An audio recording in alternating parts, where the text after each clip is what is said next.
Então, pessoal, vamos aprender aqui mais uma coisa interessante, tá? Vamos aprender a organizar em ordem crescente e decrescente a nossa base de dados, tá? Então, vamos lá. Comando de hoje, sort values. Ok? Então, vamos supor que a gente queira responder a seguinte pergunta, tá? Ah,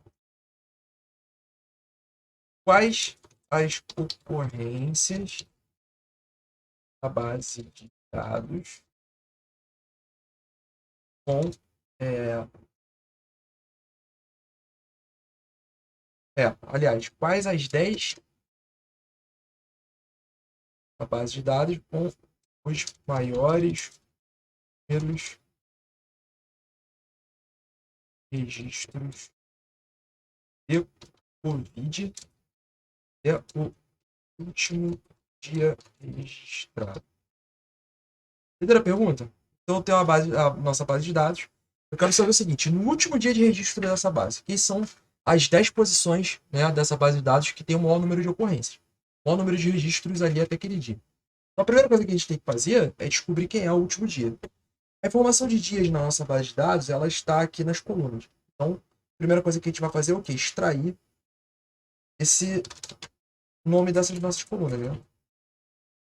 Então, aqui é como que eu ensinei vocês aí na primeira aula. Graph Columns, eu tenho aqui uma lista, todos os nomes. A última posição é o último dia do registro. Então, como é que eu pego a última posição? Pego aqui, -1. Essa aqui é a data do último registro da nossa base. Então, vou botar isso aqui, salvar isso aqui numa variável. Last day. Vou printar uma variável. Last day. Tá bom? Beleza.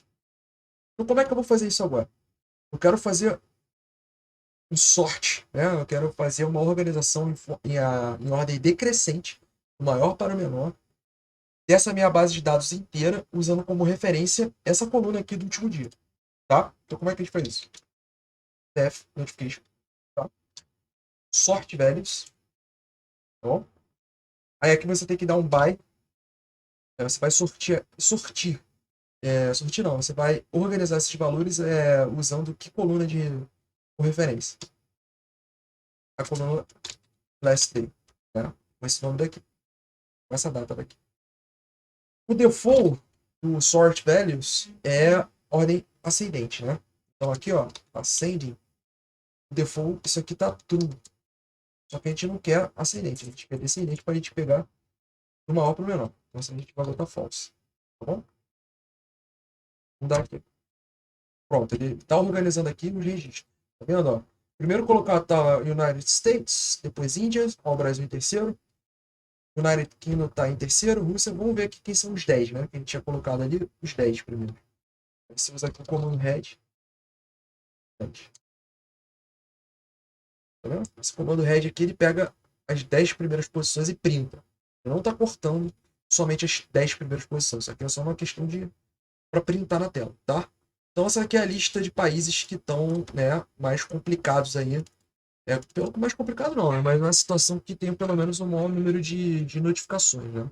Obviamente isso aqui está em função do tamanho do país, né? Quanto maior o país, maior a população, então naturalmente você vai ter um número maior. Então esse tipo de raciocínio é o tipo de raciocínio que se espera que um analista de dados tenha na hora dele fazer uma análise crítica desses dados, né? Então, o ideal aqui seria você dar uma normalizada para o tamanho da população, botar por 100 mil habitantes, alguma coisa nesse sentido. Mas aqui a gente está focado em ensinar as funcionalidades do Pandas, então não vamos discutir isso aqui agora. Então você tem em primeiro lugar Estados Unidos, depois Índia, depois Brasil, depois United Kingdom, né? Você tem a Rússia, a Turquia, a França, a Alemanha, Irã e Espanha, né? Nessa ordem, são os países aí com o maior número de notificações.